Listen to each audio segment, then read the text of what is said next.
All right, hello everyone. Welcome to today's Echo Clinic.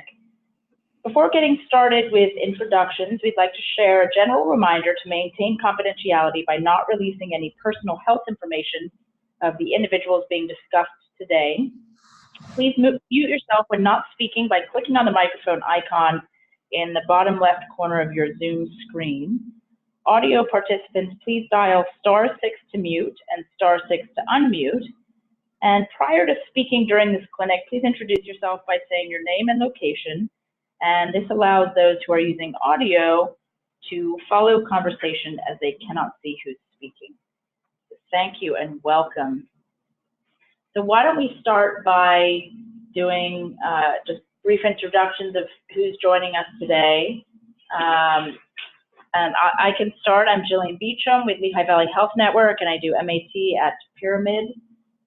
And if we could start going through our Zoom colleagues. Bill Rowan, would you be willing to start?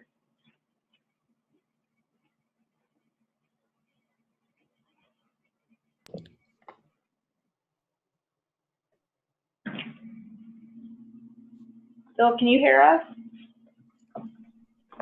We unmuted? Yeah. Hello? Hi, Bill. Okay. All right. I think we couldn't hear you for a second there. Do you mind just introducing yourself? Hi, Bill Rowan, Program Director of Lehigh Valley Hospital Schuylkill Counseling Center up here in Pottsville, Pennsylvania. Awesome. Laura? Hi, Laura Cunningham with Retreat Behavioral Health, and I am a community relations representative. I've invited our director of nursing to join in as she can. I don't know if she can join today, but I know she's very interested for the future. That's Melissa Callahan. Awesome. All right. Abby? Abby Letcher from Neighborhood Health Centers, and calling from my backyard. Fantastic. All right. There's a bit of a glare.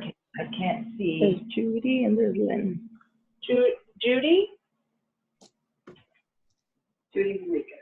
Hi, I'm Judy. I'm from Lehigh Valley Hospital and previously with the GWEP program. Awesome. And Dr. Wilson. Mm-hmm.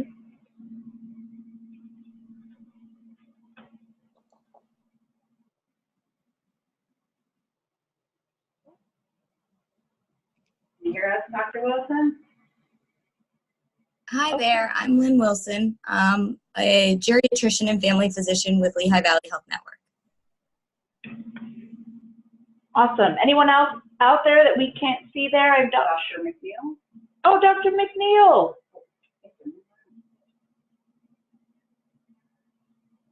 Gina. Hello, Dr. McNeil. Can you hear me? Yes. Good. So Kevin McNeil, I work with Jillian on opioid stewardship. I'm a family doc with the network. Awesome. And I see Gina too. Hi, Gina.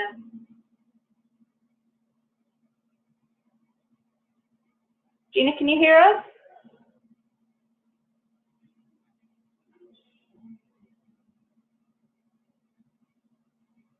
Hello, Gina. Hi, yes, I couldn't hear you for a second. It's Gina from NHCLV COE. Awesome. Hi, everyone. Okay. All right. Bill? Hi, everyone. My name is Yamelisa Taveras. I am Project Director of Counseling Solutions of the Lehigh Valley, and I'm here as a drug and alcohol counseling professional. All right, wonderful. We have Kathy Bill. Oh, Kathy Bill. Yes, I'm Kathy Diltz. I'm the Assistant Administrator at Northampton County Drug and Alcohol. Fantastic. All right. Thanks, everyone. Anyone else? All right. Wonderful. Well, thanks so much. Appreciate everyone calling in. I'm going to be talking about we'll start with for the first part of the session, talking about office-based management of opioid use disorder, and really looking at the evaluation of a new patient for opioid agonist treatment, or OAT. Basically looking at MATs, medications for addiction treatment, or medications to support recovery, and how we might introduce those into a patient's life who is reaching out for support. I have no disclosures. And we're really looking at identifying tools to help organize a treatment program. So particularly looking at considering implementing some medications to support recovery in the outpatient setting. We'll talk about screening of patients for medication treatment for opioid use disorder, and we'll talk about some options for buprenorphine naloxone inductions. Really the key to success in all of this is a team-based approach, and I think that's really the approach that NHCLV has taken. It's really the approach that a federally qualified health center would take. Obviously, the availability of resources varies from setting to setting as we think about implementing medications to support recovery particularly in the primary care setting. But where possible, really using any of those resources that you may have. Another big key is really reducing stigma so that we address substance use disorder as a disease as opposed to a character flaw, so that any person who is working on their recovery, any person with a substance use disorder really feels welcomed in the setting in which they're receiving care, and that we really work on an empathetic approach for the whole team that's involved in the patient care. A few materials to consider: having access to informed consent, really a way for the individual to agree that office-based medication treatment may be an important part of their care. Overdose education information, so a little bit of harm reduction information, talking to the patient or the client about ways that we can work to reduce the risk of overdose. Many times having a handout about the induction process can be really helpful. So for some cases, this may be information about a home induction, this may be information about the medications that are being given or prescribed to the patient that day. Something like a wallet card. So we often use this for naltrexone or Vivitrol. So information that helps the person to identify, say in an emergency situation, that they are engaged in medication to support their recovery. And then information about local recovery resources. So information about places where the individual can receive counseling, individual group counseling, certified recovery specialists, resources, county resources, local recovery support meetings like AA, NA meetings. Prevention kits. And prevention kits, yes. Could have all of that in there. So, yeah, Emily is referring to the harm reduction prevention kit, which provides some information and resources around a harm reduction approach to substance use. So, patient characteristics. The patient needs to really meet criteria, DSM-5, or Diagnostic and Statistical Manual 5, for opioid use disorder. And that involves meeting a certain number of criteria involving opioid use. It's important that the individual can adhere to a clinic visit schedule. So that's important to assess, and everybody's going to be a little bit different in terms of what is possible in terms of transportation, work schedule, child or family care schedule, etc. So that can get really complicated. Some clinics require an agreement that the individual stay on these medications to support recovery for a particular time period, for example, 6 months. Again, I think that could probably be tailored to what an individual's particular needs and desires are. At least on paper, I would say prescribed benzodiazepines should be avoided. I will make just a little bit of extra commentary here that initially we felt very strongly that combining medications like buprenorphine with benzodiazepines was certainly risky, and with all medications, any combination of medications needs to be considered and looked at very closely. We now recognize that, as an example, if someone is on prescribed benzodiazepines and has tolerated them very well and has been taking them long term, while risks of combining medication should always be discussed, that we are not as fearful of that combination as we used to be. And in many cases, taking someone off of benzodiazepine can be very dangerous, particularly someone with chronic use or with a seizure disorder, for example. So this really needs to be looked at on a case-by-case basis. And then if transferring from methadone treatment, the transition is easier to manage if the methadone dose is less than 35 milligrams daily or lower. Some people say 30 milligrams daily.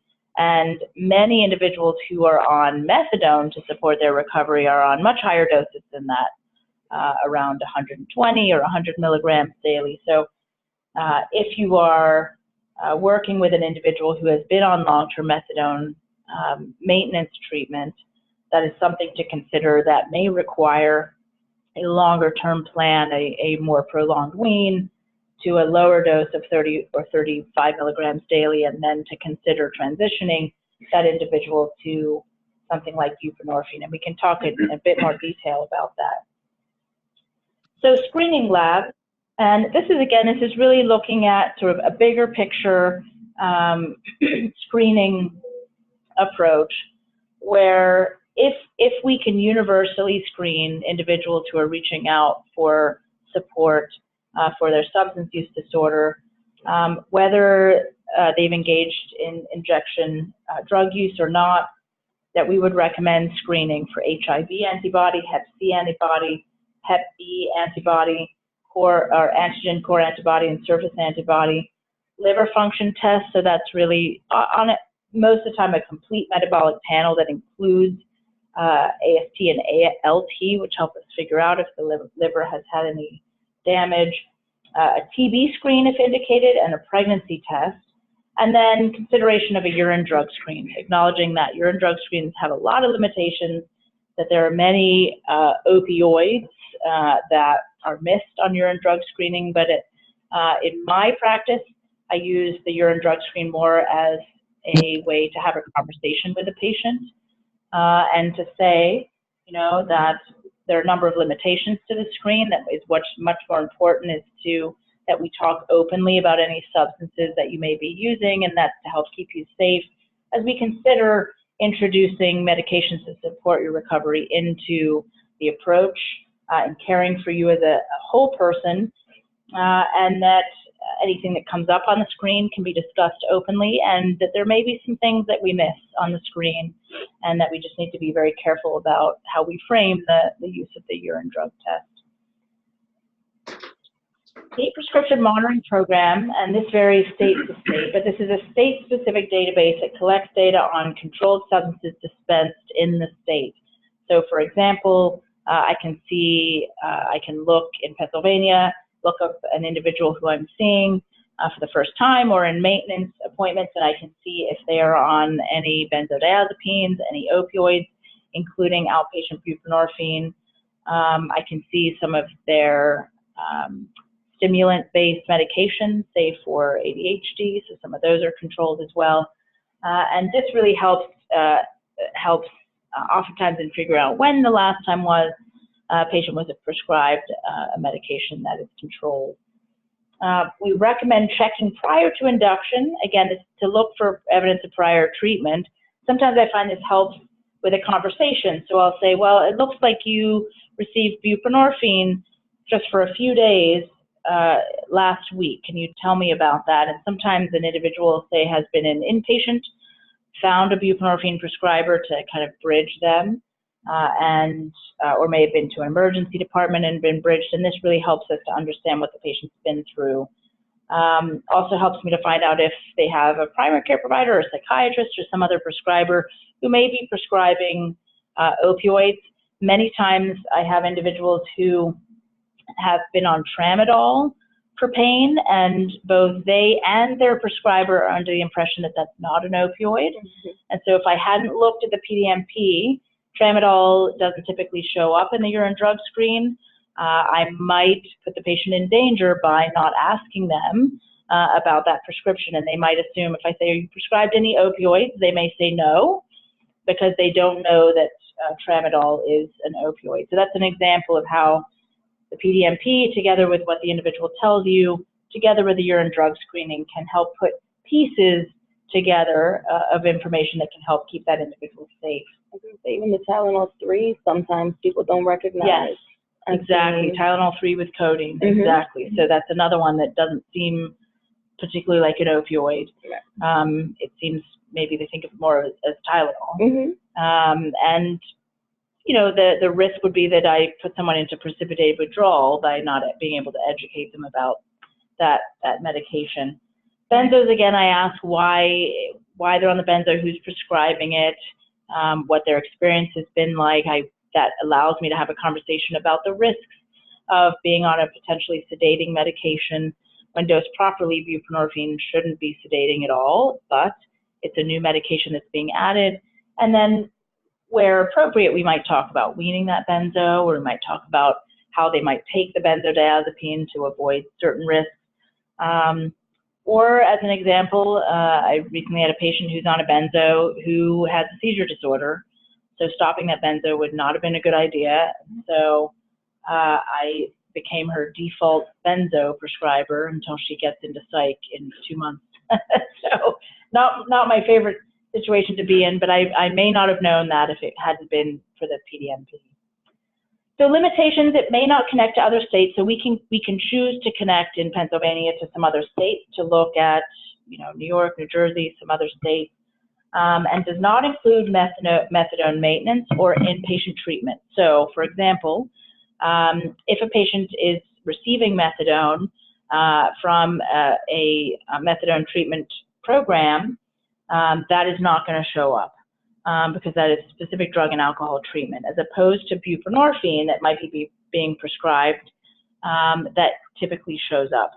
What I don't see on the PDMP is, say, a patient was discharged from inpatient rehab and they've been given a push pack of buprenorphine to take to bridge them to getting into outpatient follow-up. That's not going to show up, so I may have no idea what that individual has. So many times people will bring those push packs in, and that can be really helpful so that I can see what they've taken, what they have left. And but again, that's not something that I'll find out any other way apart from a conversation with the patient. And then there are state guidelines about requirements for checking the PDMP, and that includes checking for a new prescription or for anybody who might be on prescribed controlled substances or who may be at risk. And so I would say for all of us engaged in MAT, I think the PDMP is something that would be checked every single time we see the individual. And I always tell the person in front of me that I'm checking it. Sometimes I check it with them and just talk about the reasons we check the PDMP and why that becomes important. Also important screening is for behavioral health conditions. So over 40% of patients with a substance use disorder also have a mood disorder. And so very, very high comorbidity and something that I think if we don't address in screening that we may be failing to treat the whole patient. And we know that we can use validated tools, PHQ-9. I know Kevin McNeil and I in the protocols we have in the network for helping providers to screen patients, PHQ-9 is very much a part of that process. GAD-7, We know that for individuals for whom their psychiatric illness is not well controlled, that puts them at significant risk for recurrence of use, and that we want to make sure that they're receiving treatment for any mental health issues as well. So that, again, this is MAT is really meant to be a whole patient approach in terms of helping an individual to support their recovery. So informed consent and patient-provider agreement. So this is basically to help, basically in a checklist fashion, for all of us to go through some of the risks that may be involved in using medications to support recovery. There's always a risk that we want to talk about, a precipitated withdrawal. So the way buprenorphine works, it sits on the receptor where opioids also work. So whether it's prescribed oxycodone or if it's heroin or fentanyl, that if there is an opioid on that receptor, and we may not know that by looking at an individual, right, especially if they have tolerance to an opioid, that if we put buprenorphine into the system, that we push off that other opioid and we precipitate withdrawal.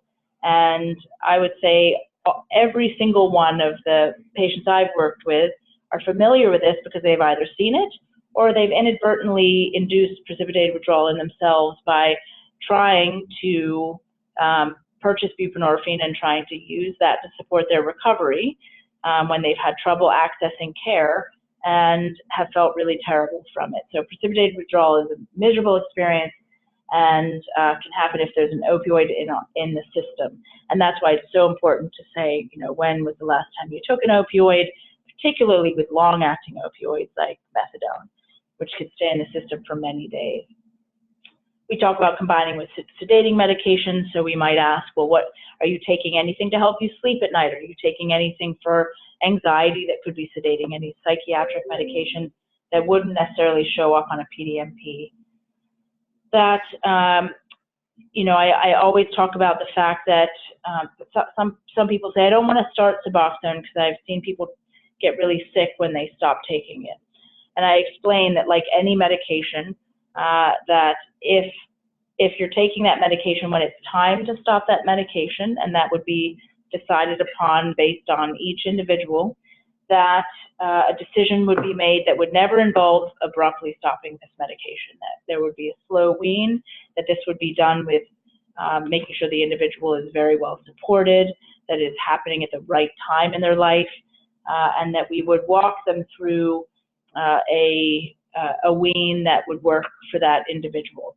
I remind people that some people stay on this medication for a few months, some people for years, and that some people withdraw from the medication or wean from the medication very quickly. For example, in detox, you might wean from the medication in a few days, less than ideal in my opinion, but can be done. Or you could wean over 6 months or a year, and you could wean over a very long time. And again, that's all meant to make sure that that individual continues to be supported in their recovery without feeling uncomfortable. And that, especially towards the end of that wean, when people go from very low doses to off, that's when the most support is needed, and that's when we would consider prescribing other medications like clonidine or hydroxyzine, what we would call comfort meds, to help reduce those symptoms. And when I talk to people about doing this, they realize often that they've been through much worse withdrawal through their cycle of use and withdrawal and use and withdrawal, than much more severe than what they would experience with weaning from Suboxone, particularly because all those supports are in place because of all the hard work they've done throughout their recovery process. And that there is a small chance that the medication may not work well for that individual, and that we would do a trial and see how the individual feels, that most people feel quite well on Suboxone, feel like they can really engage in their counseling, individual and group counseling, or whatever counseling is working for them, and that the Suboxone really helps them to be able to focus on their recovery. The benefits are to help facilitate abstaining from opioids as part of their recovery process, to treat withdrawal, and again, the idea is to improve function so that individual can really live their best life and really engage in recovery, and that the idea is not to get high, not to withdraw, and to avoid that cycle of using a substance and withdrawing and using a substance and withdrawing, and instead really even out the day-to-day experience by helping the brain to engage in the most important part of recovery, which is really the counseling piece. We would want to go over program expectations, so we would expect that the individual would come to clinic visits. And I always say that this is not to drive you crazy, this is not to be annoying and bug you, but this is so that we can pull you in close. We want to keep you close, we want to make sure that we're there to support you, to check in, to see how you're doing, and that as you feel you are doing well, those clinic visits can become less frequent, but initially the reason we would want to see you more often is to really make sure that you feel supported. We talk about safe storage of medication. So for adults, there is a ceiling effect, which means that if you take a lot of buprenorphine, it is possible to feel a high from it, but there's a ceiling effect, so that it reaches a point when taking more and more would have no further effect. So it's a little bit different than other opioids in that way. However, for children, especially toddlers, there is no ceiling effect. So if they get a dose as a little tiny body, they can actually get really sleepy from it. So a lot of our patients and clients are parents, grandparents, and we warn them that this is medication that needs to be stored away from the reach of children, any other vulnerable individuals, and to make sure that it doesn't get diverted. Because if someone takes the medication from you, that creates a lot of challenges, because it is a medication that can be diverted. Of note, the diversion is usually people, vast majority of time, are people who are trying to treat their own substance use disorder and are purchasing, quote, street Suboxone because they're having difficulty accessing care. So there are worse diversions out there, in my opinion, but ideally we want to protect the individual and make sure that there's a plan. And then to talk about counseling, again, really tailored to the individual or to the program they're in. I happen to work do MAT at Pyramid, where there's quite a strict regimen of counseling that people engage in. Some people do excellently with that. Some people feel that's too rigid for them, and they prefer a little bit more of a tailored approach. But it is really important that some sort of counseling be involved, that the medication not be used in isolation. So here's an example of a checklist to kind of summarize those initial or pre-visit pieces. So we check all those basic labs. And again, the goal there, for example, in testing for hepatitis would be to link that individual to care for those infections. Again, the urine drug screen really as a conversation starter and as a basic screening tool. Urine pregnancy test, checking the PDMP, again, which would be done at each visit, making sure the patient has signed some sort of informed consent, and then a treatment plan for any behavioral health issues, again, to make sure that that individual is receiving support for any mental health concerns. So medication treatment stages. So we talk about induction, we talk about stabilization, and then we talk about maintenance. And when we talk about induction, that's really the visit or the series of visits that's around transitioning from problem opioid use, harmful opioid use, risky opioid use, to treatment. And that would involve really assessing what the patient has been through, what types of opioids they have been taking, assessing if it's a long or short-acting opioid, what their dose has been, when their last use was of that substance. Stabilizing is really close monitoring to ensure the treatment is working, and this will vary by protocol and by provider preference and by what is important to the patient, what type of social support they have, for example. But we may choose to see a patient or a client in just a few days. We may decide that it'd be good to see them in a week. We may decide that they're doing really well, they've just come out of inpatient, they've been on Suboxone while they were there, that maybe we can see that individual in a couple of weeks while they get stabilized in this kind of outpatient setting for their MAT. And then maintenance is really ongoing, where we continue to support their recovery. We ensure that they're continuing to engage a level of counseling that works for them, and to continue to treat any comorbidities. So many times, say once I'm seeing a patient, they're doing well, we're seeing a patient maybe once a month now for their medications, that we're beginning to talk about, now you've been abstinent from opioids, let's talk about getting you into treatment for hepatitis C, or let's think about getting you a primary care physician so we can look at your blood pressure or any other conditions that are important to treat. In the induction phase, it's not always the time to address all of those other medical issues. But once the patient's been stabilized, then again, it's important to kind of look at the whole person. And that's when we, at least in our practice as an example, we would link the patient to the Hepatitis Care Center at 17th and Chew, or we would link the individual to a primary care physician. They're ready to engage in that level of treatment. We're making sure that they're seeing their psychiatrist. We're talking about any new meds that they may be on. So the other issue is to make sure that when you're starting a patient on medications, that you're aware of any potential insurance issues. And this comes up in the hospital quite a bit, that when we're starting an individual on buprenorphine naloxone, we are not always clear on what will be covered by their insurance. And that can be a little bit complicated. So we're lucky in our hospital system where the county will pay for a bridge script, so it gives us time to sort through that. But one potential insurance barrier, and I think our NHCLV colleagues will support this, is that each insurance company and each type of Medicaid supports a different type of formulation.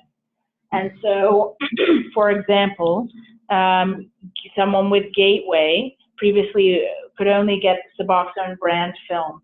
That's changed rather abruptly. Now it's the buprenorphine naloxone generic film is the only thing that will be covered.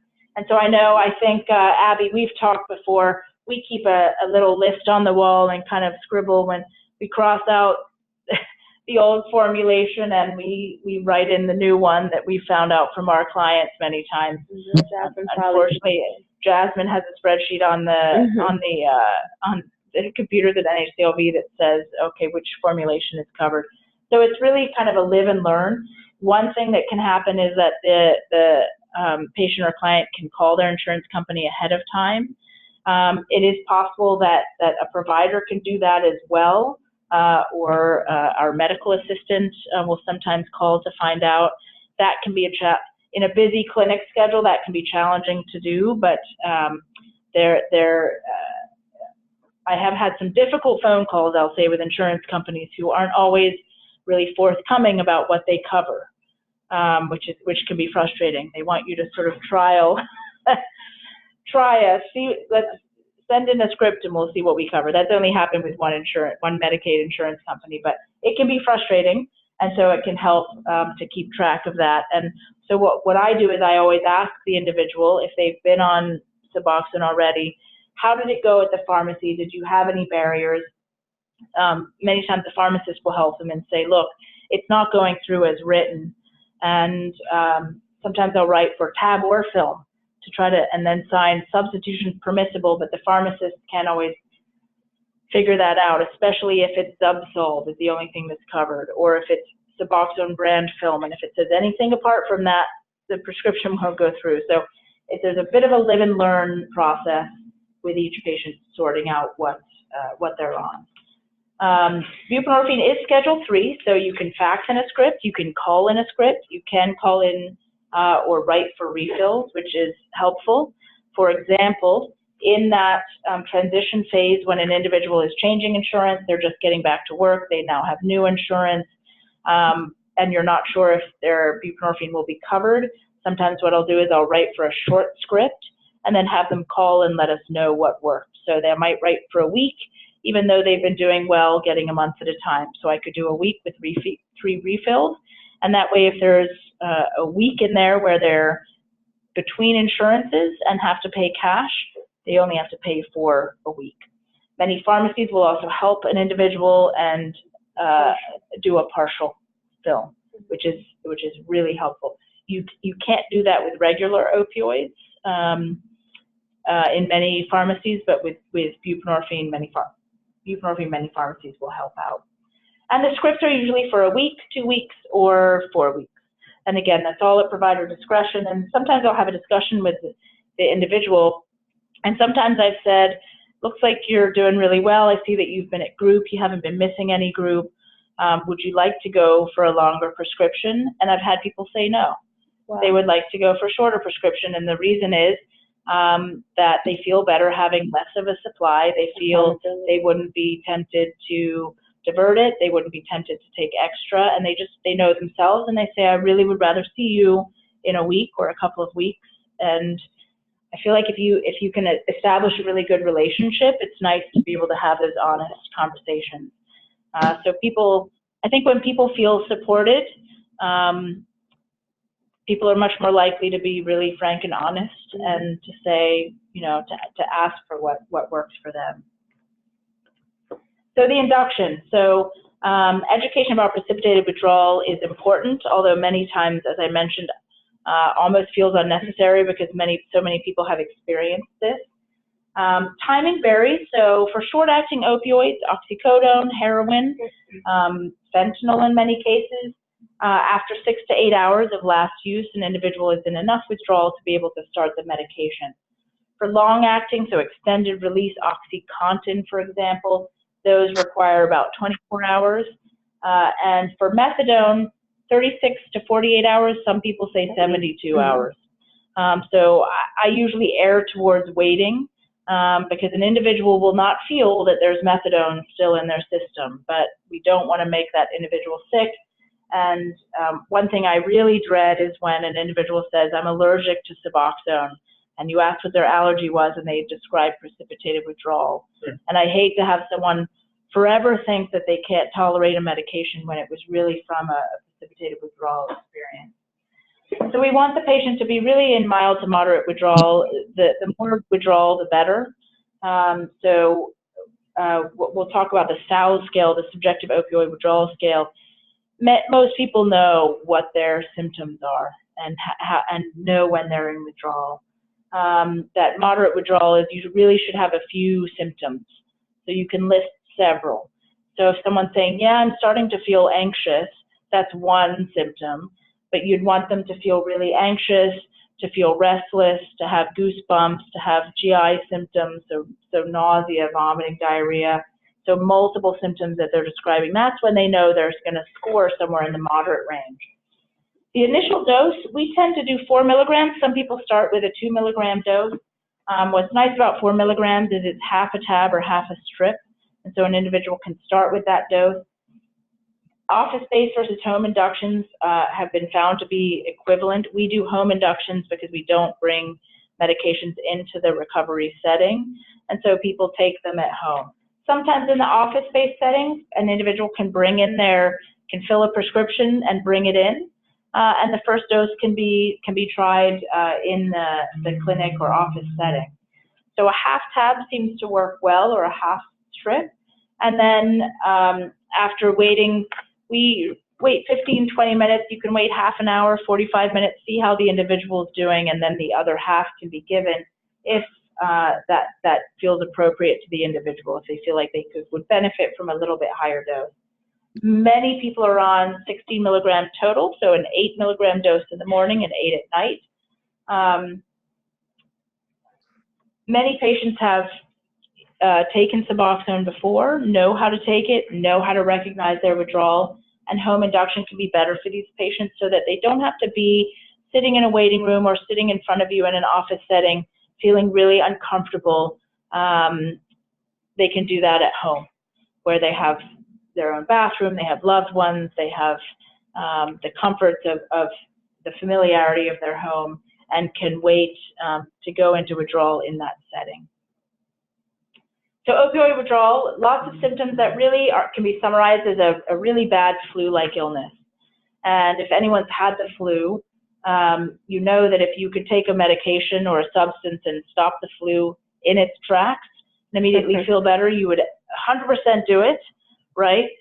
With one dose of a substance, and that is why opioid withdrawal is such a driver to redose opioids, because it is so uncomfortable. Our patients tell us that it's worse than the worst flu they've ever had, and flu is pretty bad. So GI symptoms, many times loose stools, vomiting, diarrhea, getting very sweaty, very anxious and irritable, really intense bone and muscle aches, like a deep, deep ache. Rhinorrhea is runny nose, restlessness, so it gets really hard to kind of keep the legs from moving around, yawning, piloerection is goosebumps. Objectively, we can look at a person and see big pupils, that they're a little shaky, that their heart rate's getting fast. This is all part of the COW scale, which we use to objectively measure the patient's symptoms, although I say objectively, but many of these are subjective measurements. So we're asking a person how they're feeling, what they're experiencing. So it's sort of an objective measurement of many subjective symptoms. And we find that most people feel better after that 4 milligram dose, and especially after they take the second half dose, after 8 milligrams, that their withdrawal symptoms are much, much better. Some people feel they still have some withdrawal. A lot of it is anxiety. The predominant symptom seems to be anxiety. Sometimes those individuals benefit from additional medications, those comfort meds. We might continue those, bridge those into the Suboxone phase. So they may continue to take a little bit of clonidine or hydroxyzine that sort of crosses into that Suboxone phase. Most patients do well with 8/2 milligrams, so 8 milligrams of the buprenorphine and 2 milligrams of the naloxone, and that's taken twice a day. As the patient stabilizes and feels like they're doing well and they're engaging in counseling, we can space out the frequency of the visits. I tend to do a few days for super high risk, a week if they're just beginning to engage. I go to again, my personal approach, go to a couple of weeks between visits very quickly. If I've seen that they're coming to group, they're in partial or IOP. If they're assessed at an outpatient level of care and they're coming to group once a week, they're doing really well. I will often go right away to 2 weeks, and then very quickly, if the individual is doing well, I'll go to a month, and I'll especially do that if transportation is a big issue, if it takes them 3 hours to get to you on the bus, that I find it to be almost less harmful to give them a longer script, and I say, we'll do a longer script, and as long as you're doing well, you're coming to group, your counselor says you're doing well, your urines look okay, you're telling me that you're not having any substance use issues, that we'll pull you in closer and see you more frequently if either of us senses that things are not going well. And again, it's not to bug you, drive you crazy, it's just to kind of pull you in, make sure that you're safe and doing well. Once the individual is stable, one possibility to consider is a random visit with pill counts. And that, again, is just to make sure that the individual is taking the medication as prescribed, that they're not, that they're not running out of the medication sooner than they should. And again, I always tell them this is to make sure that you don't get into a tough spot the last week of the month, that we know that your medications are available to you the whole time. So transferring from methadone maintenance, what's important is to find out why. So what is it about methadone treatment that has been challenging? For many individuals, it's the frequency of visits for methadone treatment. It's daily. Sometimes you can get a couple of days supply in a row, but that is very challenging for people to get to frequent visits. I have a long talk with them that precipitated withdrawal risk is high because methadone has a very, very long half-life in the body, meaning it lasts a long time, even if you feel like it's out of your system, and that we want to really confirm that that individual is really objectively in moderate to severe withdrawal. So we really know that that they're in enough objective withdrawal tells us that receptor I talked about where the methadone is sitting But we want that receptor to be empty, such that they really feel all of those COWS symptoms. If they're not feeling too badly, there's probably some methadone still sitting in there, and that just means that we're going to kick that out of the way, and their net effect is going to be that they feel incredibly sick, and that is just miserable. We like to get patients down to around 30 milligrams a day of the methadone, and that takes time, although some people have been induced on higher doses of methadone, like 80. There are some experimental protocols out there where microdoses of Suboxone are begun while the patient is still on that opioid. There are a couple of papers about it. I have not found that that's ready for prime time because I feel like the risk of precipitated withdrawal is high, and that I don't want to make the person uncomfortable, and I don't want them to not trust the process if they're feeling uncomfortable. The patient may need extra support, and it may be that buprenorphine is not the right answer. So 120 milligrams of methadone is a very high dose, and people do very well on Suboxone. They may be using 100 bags a day of heroin, and they do well on 8 milligrams twice a day of buprenorphine. How many bags of heroin? 180 milligrams of methadone, yeah. No, of heroin. I'm saying bags of heroin. Yeah. So yeah, it's a lot. So people have transitioned from bundles and bundles a day to buprenorphine and do fine. But sometimes people find that with methadone, it's such a high dose, they're used to, methadone acts at different receptors, so there are other effects that if they stop that medication go away. It's a very good pain medicine. It affects some other receptors that help control pain and some of the anxiety around pain. So they may feel like they're in withdrawal on the Suboxone compared to the methadone because methadone provides some of those extra effects. So someone using a huge amount of heroin, 100 bags a day, can do great on buprenorphine, and it might seem surprising because that's a really high dose of opioid, but a high dose of methadone may be more difficult to transition from because of the other ways that it acts in the body. Here are some potential resources. There are COWS scales and SOWS scales. So the subjective opioid withdrawal scale is the SOWS scale. We hand that to patients when they're doing the home induction so that, and it allows you to track over time what symptoms you're having and to give yourself a score. And you can do that over time so that you can say, oh, look, my SOWS score is getting higher. Maybe I'm at the point where I'm at a moderate phase. And you can print those out and give those to your patients. We do, as part of our induction protocol, we have home induction instructions, a SOWS scale, and some information on precipitated withdrawal. NABBT, I think, puts that out. So there are a number of really nice resources online that can be helpful to provide to clients or patients who are interested in doing MAT.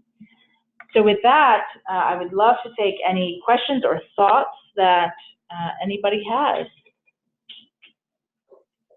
Any thoughts from the Zoom sphere? Questions, thoughts, ideas?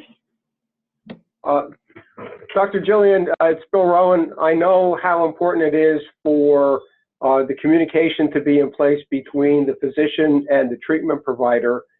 In that you're in Pyramid's facility doing the medication stuff, how is that information presented to you, and like what's the mechanism by which the clinical staff inform you as to how the patient's doing in counseling? Yeah, that's a great question. I feel like that, that's going to vary by site, but I agree, there needs to be some mechanism for communicating. So what we initially did was, so everybody who sees a client at Pyramid puts in a little note. And so my practice is the MAT doc is to look back and I read their last group note, their last individual counseling note, and their brief notes, but just to make sure things are going okay. I especially screen the medical record for memo to chart, because that's usually when something's come up, right? And there's been an extra phone call or something's happened, and I'll get a message there that something's going on. I'll also kind of look through to see if there are any, sometimes there'll be a letter of agreement that the patient or the client signs saying that they're recommitting to treatment, that they've had issues with coming to counseling sessions, and so I'll see that there's some sort of memo that was signed by the patient. What we then realized is that it was really helpful for the counselors to look at the schedule for the day for MAT, and then to pop in and tell either us or a medical assistant if there are any concerns. So sometimes I get a direct message, a counselor will pop in and say, may I ask that you just give, person X maybe a week supply this time, because I really want to see them more closely, and if they show up to counseling, then I'll know that they're re-engaging. So I'll get sometimes a message from the program director, sometimes directly from the counselor. Sometimes it's just in the chart, and sometimes it's we write it as a little memo to the chart where I can see where that's happening.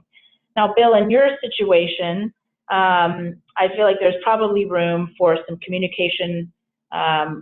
Bill's situation, at the School Counseling Center, where Dr. Mady will be doing MAT right through a door, next door at the family practice, family medicine practice.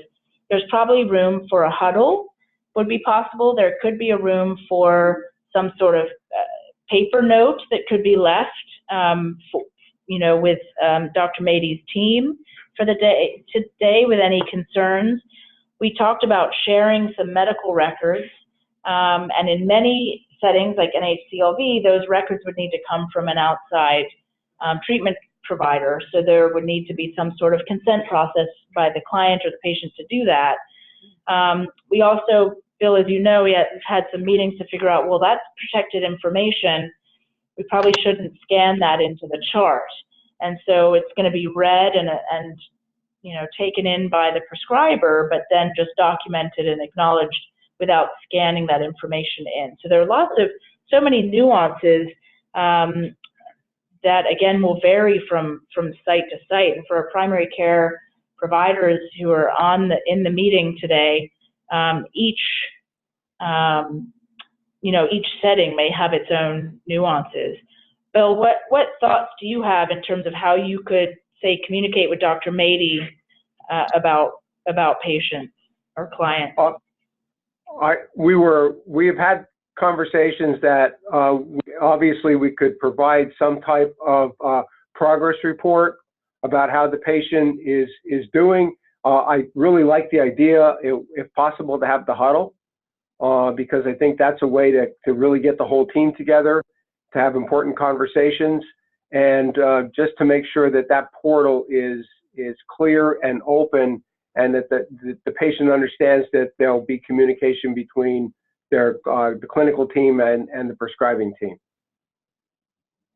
Yeah, I think that's great. I don't know what the logistics of that huddle would look like. And what's nice is that you're co-located with, the family medicine practice. Obviously, that would be different in a practice, say, Dr. McNeil's practice, where the place the patient would be receiving their counseling would be, located elsewhere.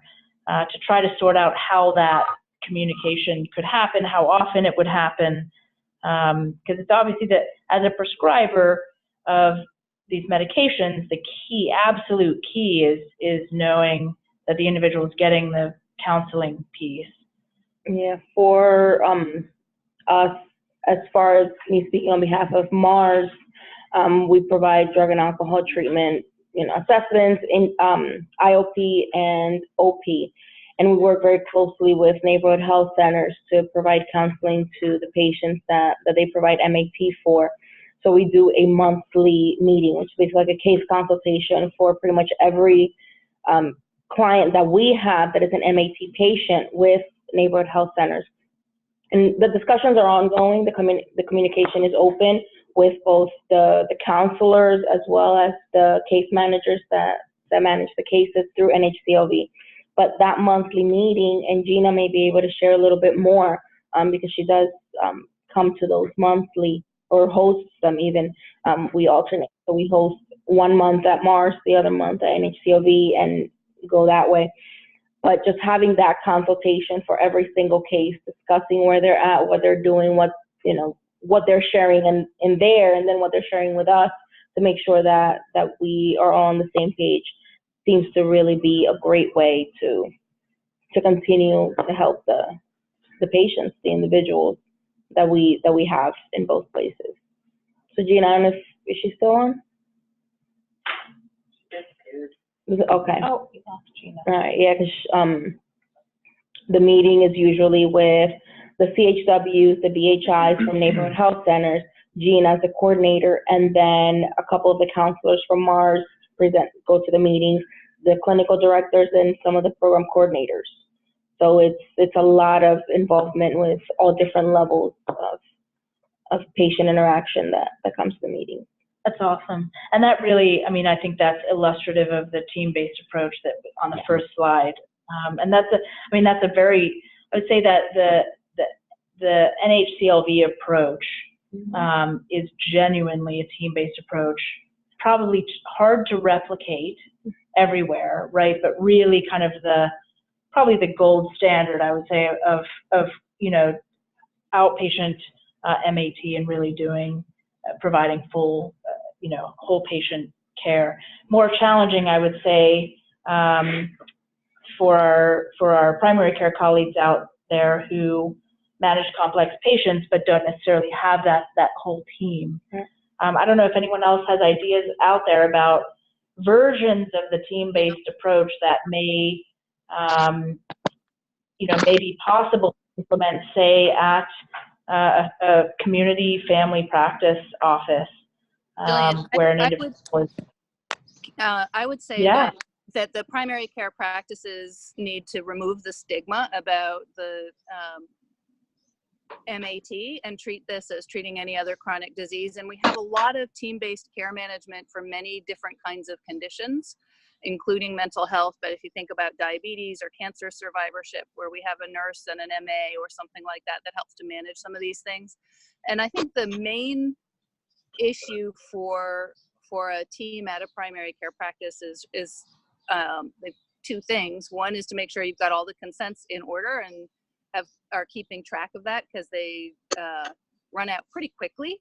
And we want to make sure that we have consents with anybody that the person is that's involved in their treatment recovery, just the way you would with a medical condition. If they're a heart disease and have an cancer diagnosis also, we have to balance all those different specialists. You want to do the same thing for this population also. And the second part, and this is where I think Gina's initiation of those cross-agency huddles has been awesome. It's all about the relationships. So you want to make sure that that if there are places that your patients are going to frequently, that you get to know that group and develop the relationship so that you can have both the formal and the informal communication. But the teams are out there. We use them for other things, so we need to use it for this too. I think that's a great point, Abby. Any other thoughts from anyone else in the Zoomosphere on how this could be done, what this could look like?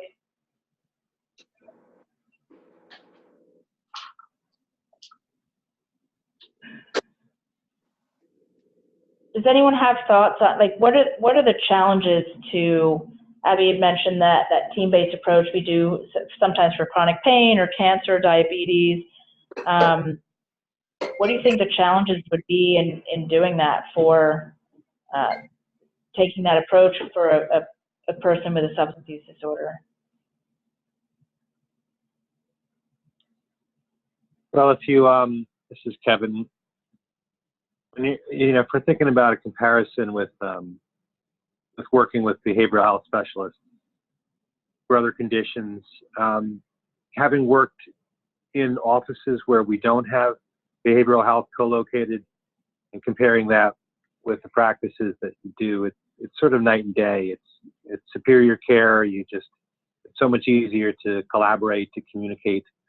It's just a barrier when you're not co-located. And that's just something to keep in mind when we talk about this kind of care. And by co-located, so for example, in your situation, are you talking about like this community care team resources? Nope. We have worked with behavioral health specialists in my office And the office I was at previously, was the same. And before coming to this network, I did not have a behavioral health specialist in my office. And it changes how you manage things. And, you know, behavioral health is such an integral part of being a primary care provider, being a family doctor. To have someone who's in your office with you that you can consult, that you can work together for the benefit of the patient, it really makes a difference. And it's just going to be, it's something that shouldn't prevent you from doing it. It's just a barrier. You know, how do you reach out? How do you schedule the time? Do you know the person that you're communicating with? Who do you know? How do you develop those relationships? It can be done. It's just a challenge. Do you have thoughts on what that BH specialist and patient interaction would be like for a person on receiving medications to support recovery in your office setting? Like, what would their visit to the office look like? So the way we've been looking at it, Jillian, the behavioral health specialist that I work with wouldn't be the person doing counseling for the patient who is being treated for substance misuse or substance use disorder. So that wouldn't happen, you know, even though I have a behavioral health specialist. Now that person that I work with would be very important, and we've talked together, and we are putting a workflow in place for SBIRT and for doing the sort of the initial evaluation, not the full evaluation, obviously, but sort of an initial evaluation and doing the warm handoff. But that wouldn't be the person that I'd be consulting with how, you know, just listening to everyone talk about today, how critical that is. Counseling is the main part. Medication can help them as they work through their recovery. But really that critical element about how a patient's doing in counseling, how would I know that? And so it has to be, I think, and Abby can speak a lot more to this, but you know, how does that work when the person's not in the same building that you are, you know, and then we're all so crazy busy, and how do you find the time, and how do you schedule that, and access, et cetera, you know? Yeah, lots of challenges. This is Lynn. I think that Kevin brings up a really good point too, you know, as far as talking about the time issue. You know, it's one thing to treat someone for MAT if that's the only condition that they have. But as a geriatrician, most of my patients have not only a substance use disorder and generally polysubstance use disorder, but they also have diabetes and CHF and hypertension and coronary artery disease. And, you know, when you start looking at kind of all the flows and all of the specialists that our patients are accumulating, you know, you have to figure out kind of a way to prioritize, you know, what you're going to handle in primary care and what you're going to be able to hand off to people who can do it better. You know, and I think that without having somebody within the practices that is able to kind of do that warm handoff and really have, you know, have that counseling link really tight, we're not going to be able to do it as well as someone outside of the primary care, at least at this point.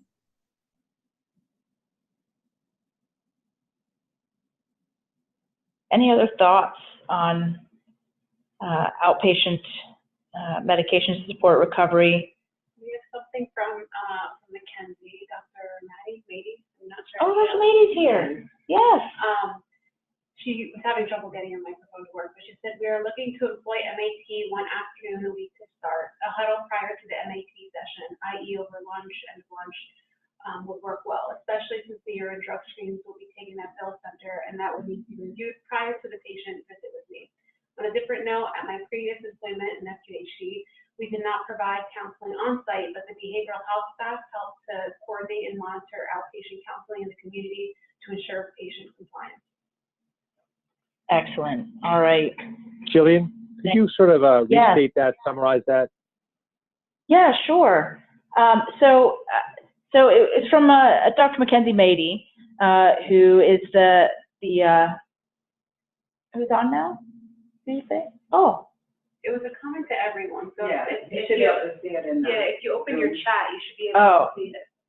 So I'm just gonna, it's in the from the chat, but just summarizing that. So Dr. Mady is the family physician who's going to be providing MAT to some patients at LVH Schuylkill in the St. Clair family practice, right? Which is in the same building as Bill Rowan's the LVH Schuylkill Counseling Center. So super excited about that, and as you know, Kevin kind of finalizing those protocols, and Dr. Mady mentioned the idea of doing the huddle, reviewing the urine drug screens. In this case, they are already doing urine drug screens next door, so would potentially just review those from the counseling center. So that could be done basically over lunch before an afternoon, say, a designated MAT session in the family practice. And that also references that when she was at the FQHC in Reading, that the behavioral health staff were the ones who helped ensure that patients were linked and getting the counseling piece within the community that they needed. So I think similar to NHCLV working with community partners, but to have that liaison, those individuals who can help check in with the patient and ensure that that's happening. So Kevin, I don't know if the BH specialist in your practice is someone who could serve in that role. Obviously, they wouldn't be the ones providing the counseling. That would all be done with community partners. But could that person help check in with the patient and see if that counseling piece was happening adequately and in place? Yes, great suggestion, great idea. We have two people at Hamburg who have been identified to sort of assist with that. A nurse who was going to have a care management sort of role, and Gloria, who's our behavioral health specialist. So they'll be working together. Yes, for the warm handoff, and yes, to ensure compliance, as Dr. Mady wrote here. So yeah, I think that's definitely a way to do it. And you know, as we start, I'm just kind of laughing at myself because I know I'm a bit of a turtle. I've been talking about this for a while and haven't gotten it started, but as we have more experience, I'll report back. But yeah, I think we have a plan in place where that could very well work.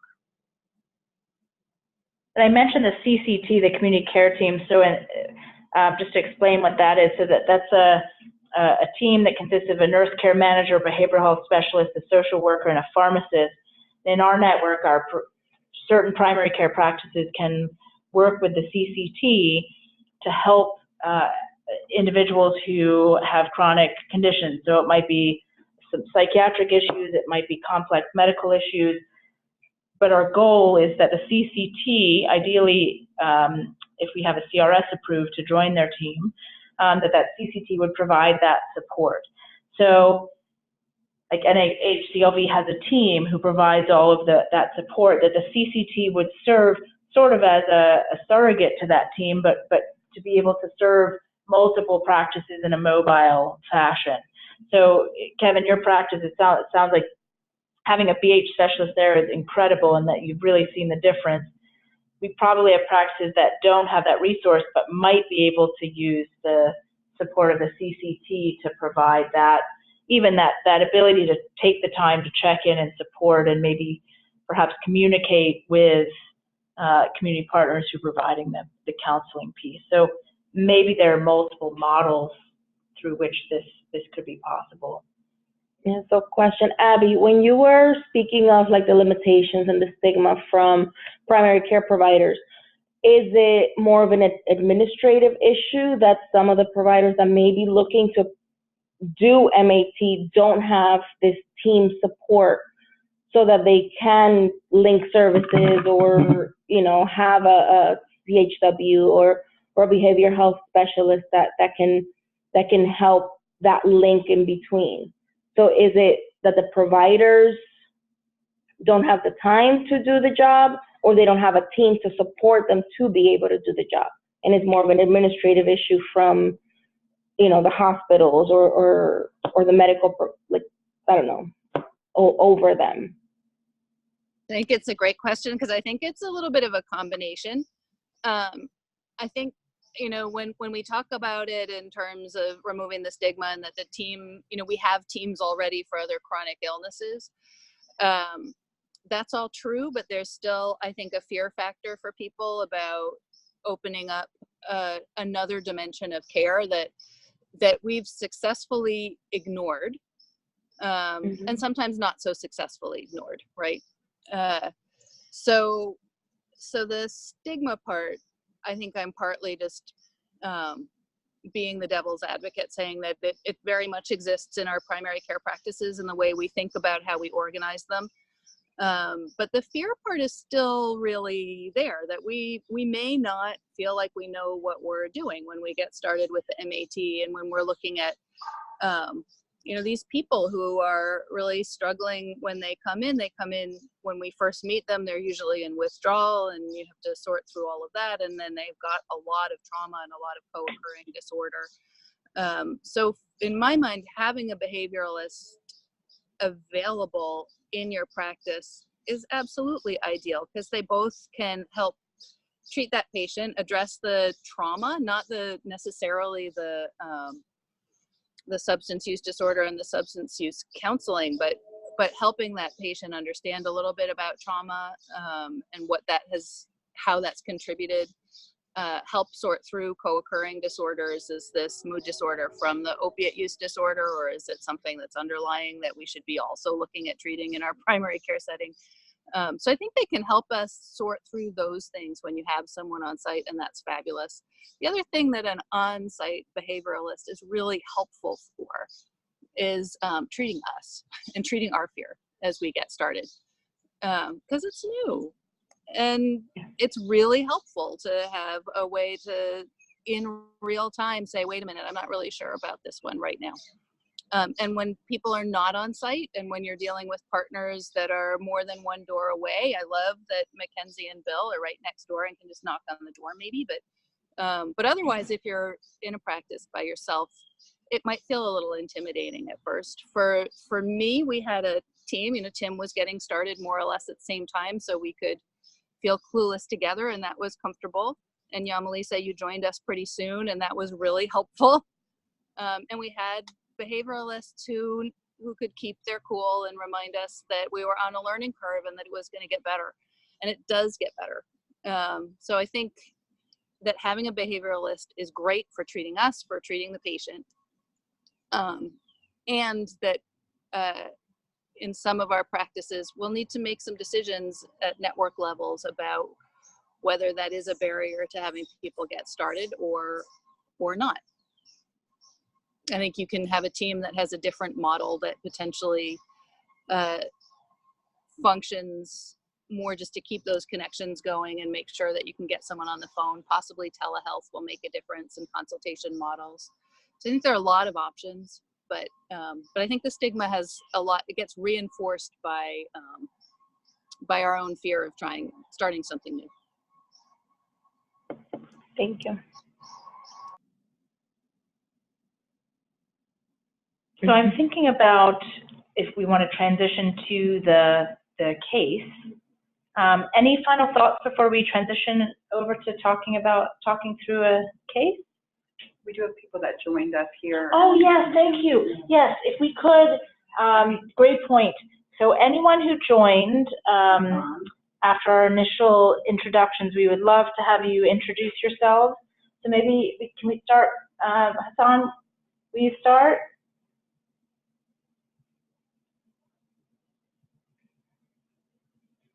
I think you're unmuted now. Hello, hello, hello. Hi. Hello there. We can hear you. Well, usually we need to see that too. Can you see me too? Yeah, we can see you and hear you. Oh, good. This is Hassan Bath with the Promise Neighborhood. We are one of the community partners through the ECHO project. Pleasure to be here. Wonderful. Thank you. And then Tina?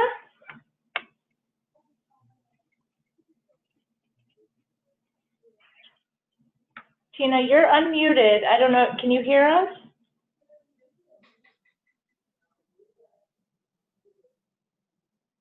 We're struggling to unmute you, Tina. Tina is from St. Luke's, is that right? Nurse Family Partnership. All right, we'll keep working on. She doesn't have a microphone. Okay. Oh, gotcha. Okay. Yeah, okay. Mhm. And Dr. McKenzie, Dr. Maddie, I should say. Mackenzie, are you there?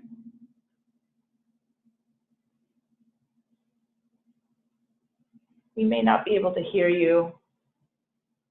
Anyway, as I mentioned, Dr. Mackenzie Mady is joining the family practice, or has joined already, up in Schuylkill County, and we are very grateful that she's engaging in the ECHO, and she has experience with MAT at the Federally Qualified Health Center in Reading, and so brings that experience up to one of our hardest hit areas in the region, and we'll be working closely with Bill Rowan. So really, really, really awesome. And then we have Jasmine that came in. And Jasmine.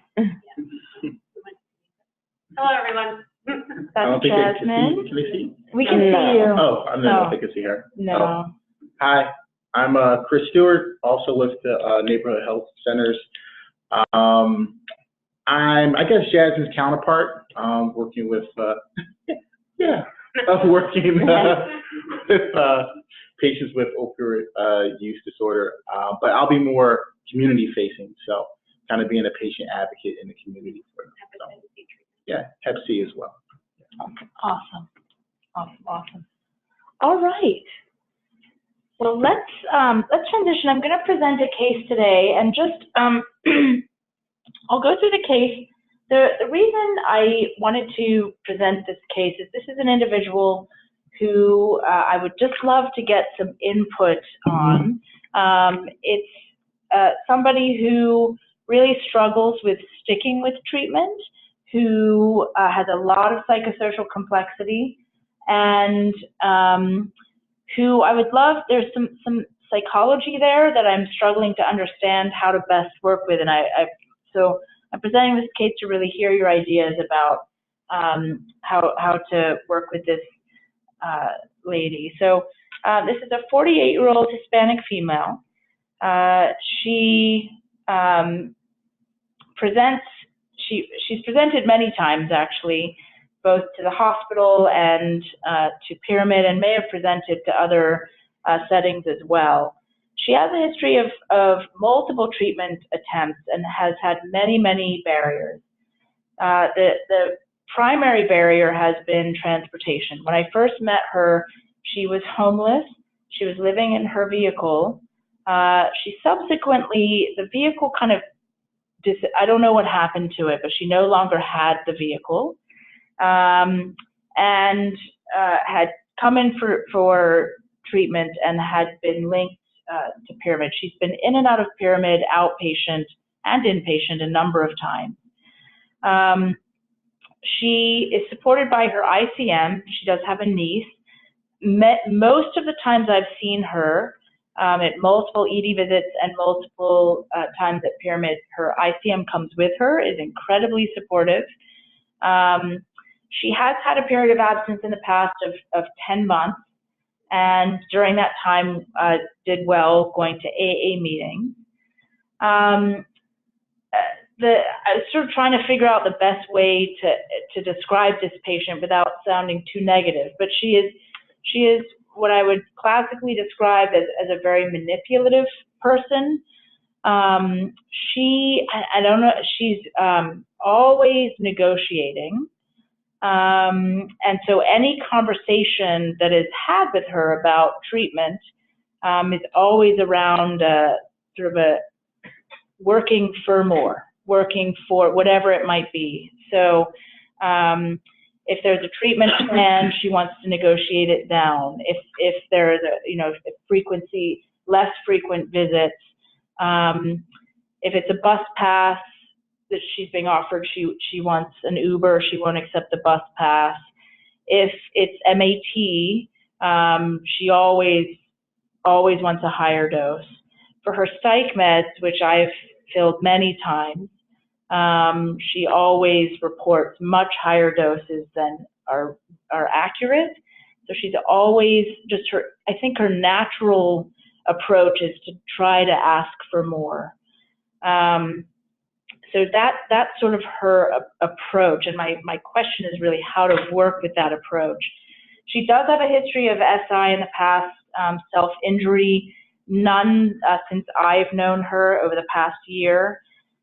She has one daughter who she cares about very, very deeply, a 13-year-old female who is in the custody of this patient's ex. She is estranged from both of them. She lives alone, and now because her ICM was able to get her housing, to get her an apartment eventually over the course of several months. She went to trade school, and I think her high school was a trade school training. She has not had a significant legal involvement. She was adopted, feels that she was not treated as part of that family, never felt she was accepted, and denies any specific physical, verbal abuse, emotional abuse, except that she never felt she was accepted by her adopted family. She reports being unemployed due to disability. I'm not sure what her disability-related diagnosis is. She's a very obese woman. She tends to have some trouble with chronic pain. I don't know if that's where her disability came from or if it was mental health. I'm not sure. She reports first using alcohol at age 38 and then starting to use oral pills at age 43, and then began to use multiple substances after that. And we're seeing her in her late 40s. So she reports anxiety, bipolar disorder, personality disorder, issues with insomnia, for which she takes Seroquel. And again, she feels she needs much higher doses of her medication to control all of these issues. Opioid use disorder, history of COPD, a history of eating disorder with a history of binging and purging. She, on her first history and physical, reported previously being on Seroquel, since kind of through multiple visits at different hospitals, ended up being on escalating doses of Seroquel. She's on and off Suboxone, takes NSAIDs as needed. She takes Minipress at night, Trazodone at night.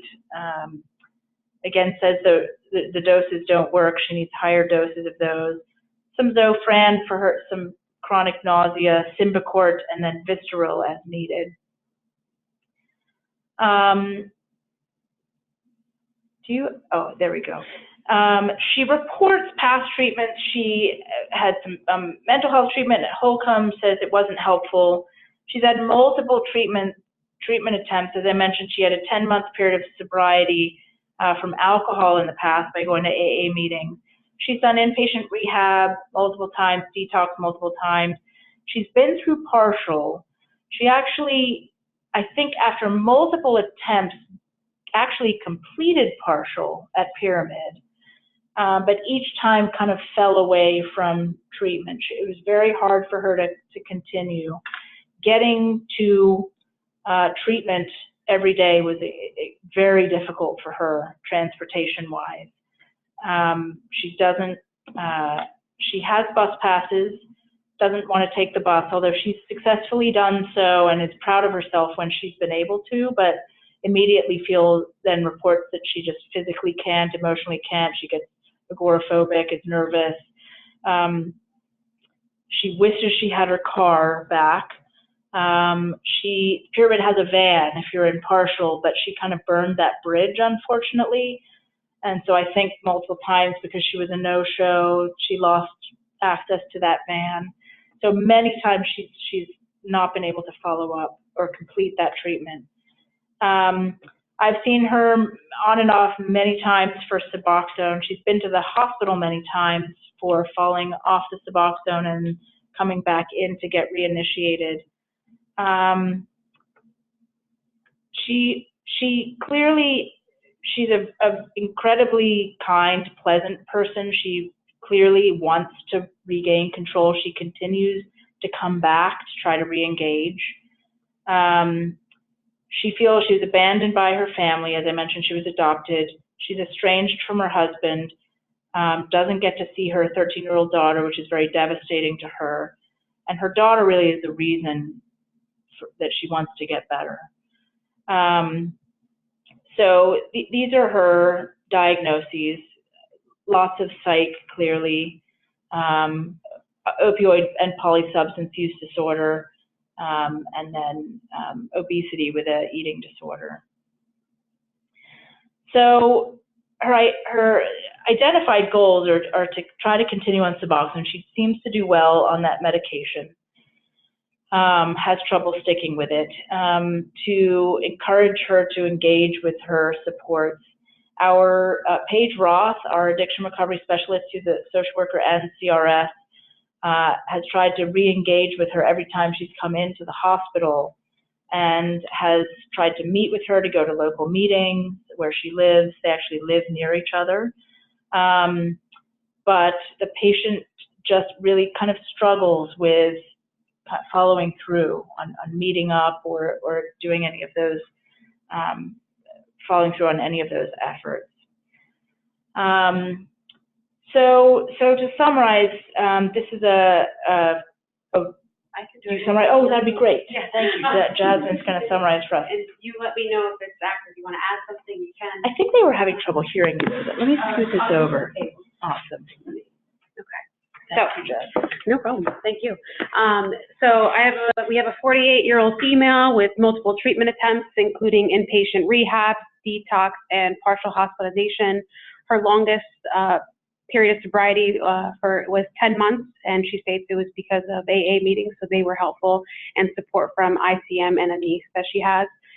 Her primary use is of opiates and alcohol, and then her comorbidities include personality disorder, bipolar disorder, and one that we should find significant is the agoraphobia due to her transportation barrier, and then she is resistant to solutions to those barriers, i.e. the bus passes and multiple support individuals who are helping with her care. And then I just wanted to restate the question is how do we work with resistance from patients to solutions?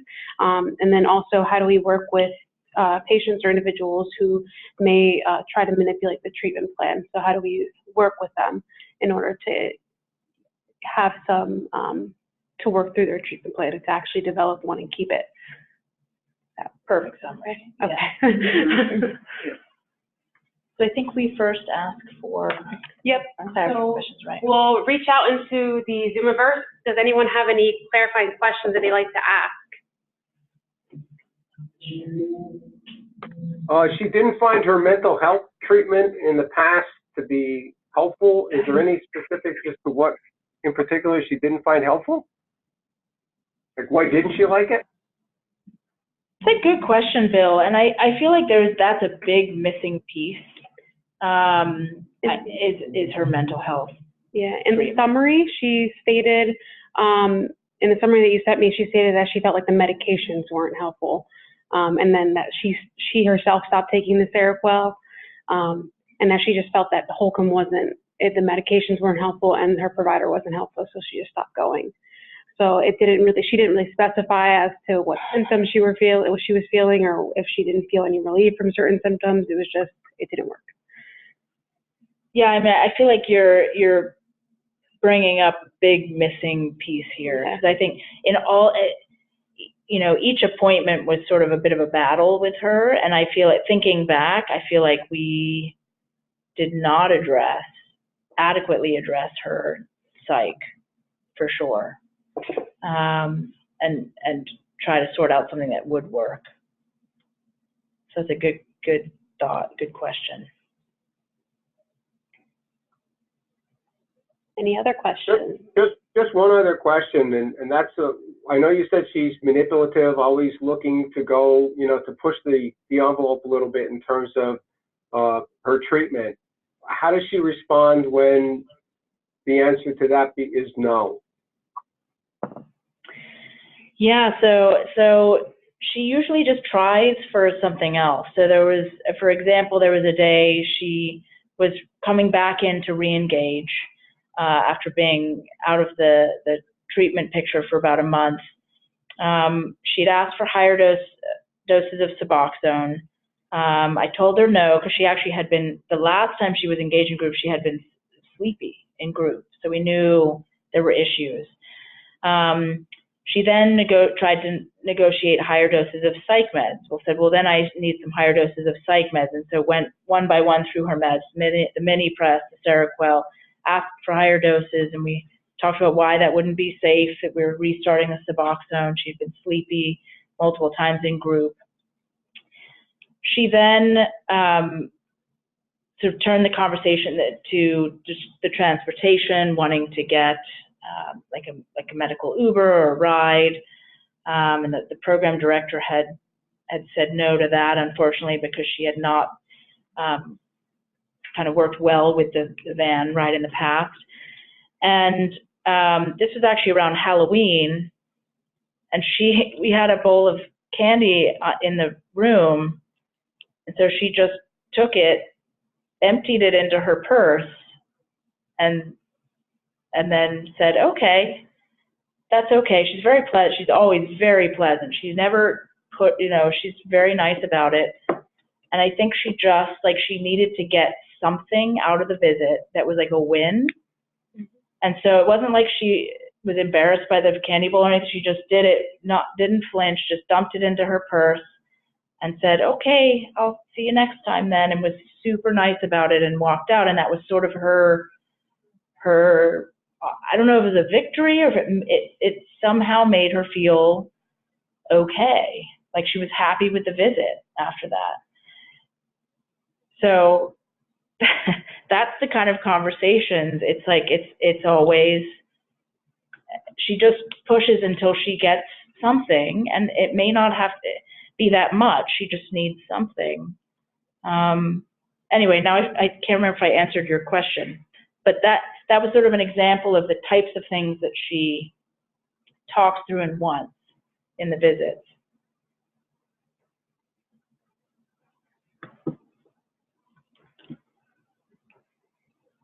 Any other questions out there?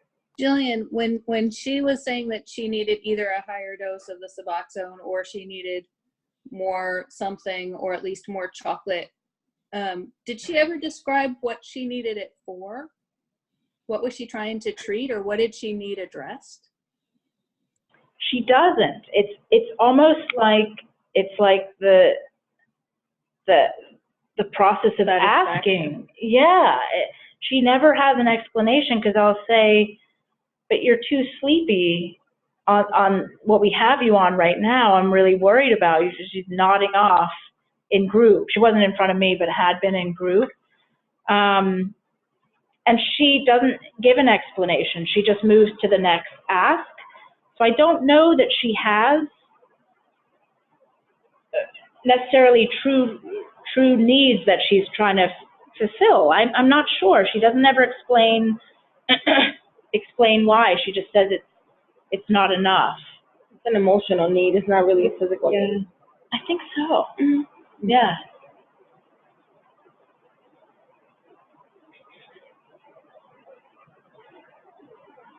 Any other questions out there? Stuff going to the AA meetings, was that because of transportation, or were there other reasons? Why she stopped? Yes.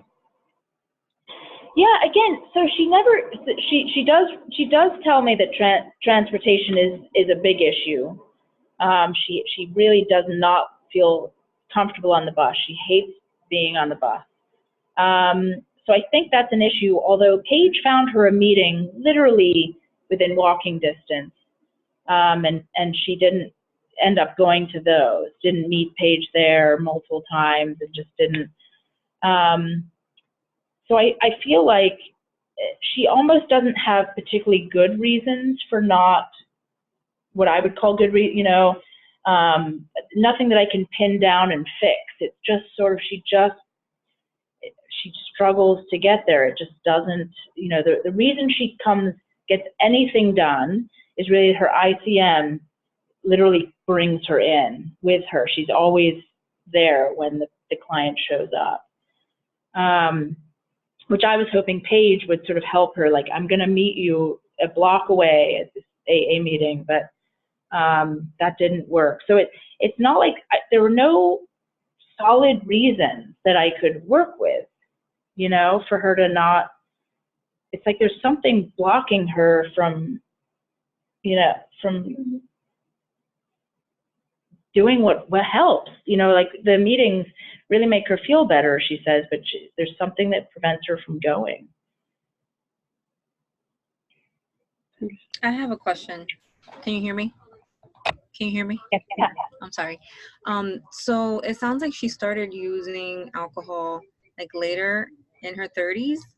What happened with her husband, and why does her husband or her ex has custody of her daughter? Did you? That is a good question. I actually don't know those details. I know it was around her substance use. She had not had legal issues. She clearly cared about her daughter very much. She's devastated that they're estranged.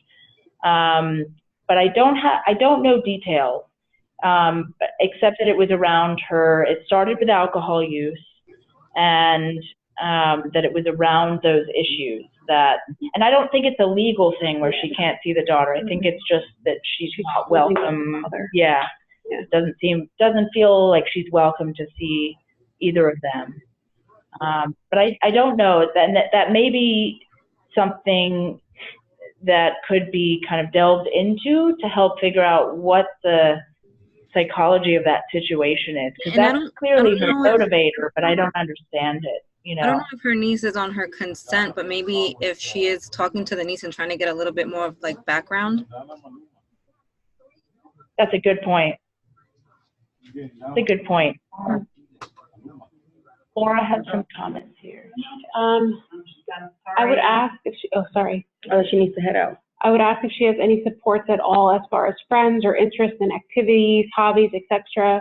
Is there anything at all besides her daughter that would spark her interest? Yeah, that's a great question. I actually honestly didn't know about the niece until I was pulling her chart to present today. She hadn't mentioned her, but it sounds like in her intake, in her level of care assessment, the niece showed up a few times. Okay. So I wonder, but that's all she mentioned. I don't know that she has much other support.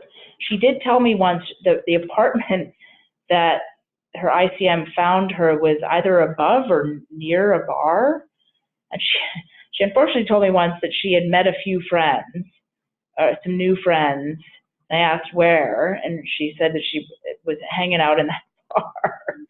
She's like, but I'm not drinking at all. It's just I wanted some company. And I was super nervous about that, and I expressed that to her, but she had tried to make some friends. Either right downstairs or right next door. I'm not sure. So she clearly, I think, has a desire to do that, but my impression was that she did not have other friends, that she was trying to sort of wander downstairs to meet some people in a very bad place to do that. Probably not the best option, but yeah. I have a couple questions. So personality disorder, this is Yamelisa. Personality disorder, is it borderline? With unspecified. Yeah.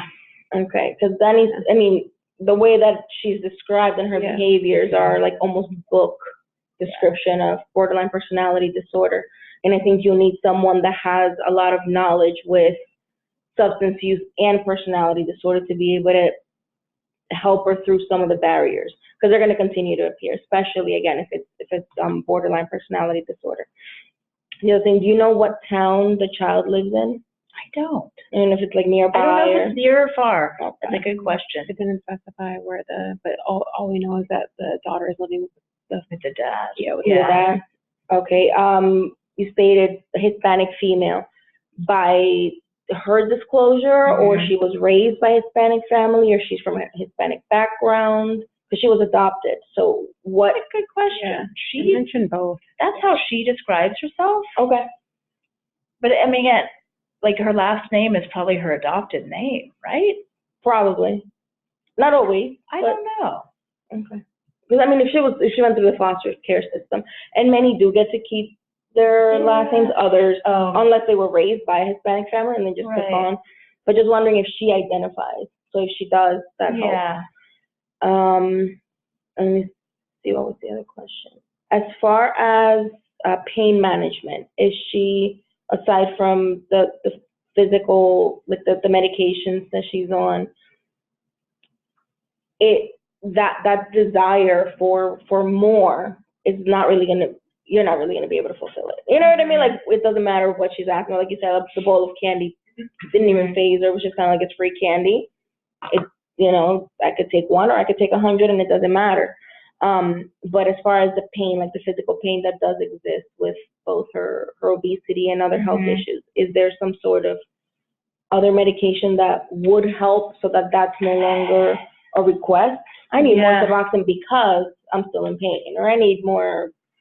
That might well be part of it. She complains, and that's one of the, when she takes the bus, she, you know, her body does hurt her. She's had a knee replacement, I think, right? And rotator cuff and both knees, I think. Is that right? Yeah. Okay. So she has pain, and that may be part of it, and there may be anxiety related to pain, and that's certainly another sort of black box of issues that are probably not being addressed that well, and may have led to her the opioid pill transition from alcohol to opioid pills. Yeah, it's a good question. Another piece that could be addressed. My question is, and you may not have the answer to it because it was just by looking at the case. It just, so she has like a history of having like the gastric bypass done, and then she has a history of an eating disorder. And the only thing that's mentioned is like the HOCA mental health, but I'm wondering, like, she must have had some type of mental health treatment prior to the gastric bypass if she had that eating disorder, but she doesn't mention it. And then when asking about the eating disorder, she says, no, I don't have, that's not like an issue. I had the surgery. So it's almost as if like she, and then also not wanting to have more mental health, it's almost as if she's afraid of addressing that side of her mental health. Like, she doesn't want to really talk about the eating disorder because she feels that that's cured now that she had the surgery, so a physical fix. And now her wanting more Suboxone, again, more of a physical fix. So she is, it's almost as if she's afraid of addressing her, like, that she needs more mental health. And then also not having like a specific diagnosis for her too. It's almost, I just find that, so it's not really a question, but more of just like a pondering of why is she afraid of talking about that? Can you say that again? She says that she treated her eating disorder with the gastric bypass surgery, not really. So for eating disorders. Yeah, so she mentions that, I had a history of an eating disorder, but then when you ask her now, do you feel like you have like symptoms of that now? No, I had the bypass surgery, so that's over with. So she uses the bypass surgery as her, like, the treatment and cure for that disorder. So she doesn't have it anymore. What's also about control, so I think it's just going to be important to get that diagnosis and understand that it is present, it's prevalent, and she, like, as you were, even at the beginning of the case, as you're presenting, I literally wrote emotional starvation mode. Like, it just sounds like she's trying to fulfill all of these empty emotions and this abandonment issue from being adopted, from whatever her situation was. Like, she didn't start using until much later in life. Like, you're talking near 40s.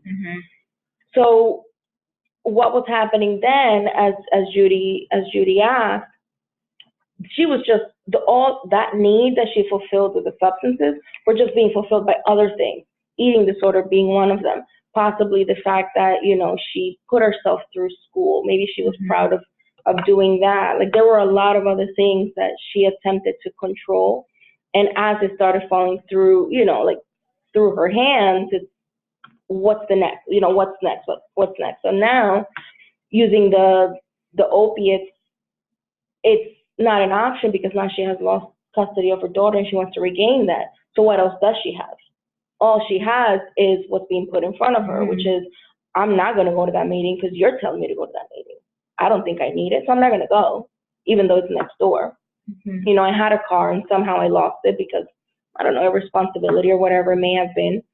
But you guys set me up with OVR and get me a car. You can do that. Do it for me. You know, she wants to control everything, but without taking ownership of any of it. So that, and again, I just feel like it's going to be really important to set her up with somebody that understands borderline personality disorder. Because this is, I'm not a psychiatrist, I can't diagnose, but there's a lot of indicators that it's more about that. It's the underlying thing. Really, her opiate use disorder is a result of her 48-year life experience with abandonment and mental health. She really lacks an identity, and she even said herself, she said that I never felt that I belonged anywhere. So I feel like because she doesn't have like much of an identity, I think that's why she gets so close, like all the multiple attempts. So she'll get this close to having some success or progress, and then she backs up. Scary as hell. Yeah. So she's afraid of actually progressing to something and succeeding it because she doesn't even know who she is. So how can she succeed something if she doesn't know who she is? So I think that it's interesting to see if we can like delve into something like that with her and explore it in a way that feels safe to her too. Because like Lisa says, it's scary. And if we're transitioning into like the suggestion piece, I just think it's important to discuss, like, you know, what does she actually enjoy? Her motivation is external, which is her daughter, somewhat internal to regain that relationship, but there needs to be other things, especially with individuals with these type of diagnoses. It has to feel like it's their decision. This is something that I want to do. So what was that trade that you went to school for? What was it that you enjoyed about it? You know, if you were to make friends, what would be an ideal situation where you would spend time with them? And finding something, you know, whether it's hands-on, crafty, or helping other people. The fact that she's kind, and many individuals with these personality disorders, they just want to belong. She just wants to be loved. So just throwing, you know, scripts, and not physical scripts, but, you know, like just telling her do this and do that and keep giving suggestions without actually diving into who are you, what are your needs, what would you like, what do you want to do? Something that would be a rewarding experience that could actually give her a sense of fulfillment that she can actually commit to. And yes, she's going to negotiate the treatment plan. Absolutely. She's going to fight it every step of the way because it's not her plan. It's not her plan. It's not her decision. She's being told to do it. So it's just going to be really important to help her decide what's going to be on it. And yeah, guide her and nudge her to what's going to ideally fulfill her ultimate goal, which is to regain a relationship with her child. But right now it's how else can we help you find joy? And it sounds from what you're saying that it's the sense of belonging. Great, you got me at home, but now I'm sitting in it alone. Okay, I'm alone. And you come visit, and reason probably why she has a better relationship with the ICM than with the case managers is because the ICM has actually become probably her only friend. Sees her at her home, spends time with her, takes her places, checks in on her as a person. How are you feeling? Not just, hey, you missed your meeting again. What happened? I don't feel like going. That's probably her answer. She's probably very, very honest with her feeling. You know, she's not going to sit there for what? You know, she doesn't have to help you feel better. She's the one in pain emotionally. All right, I'm done.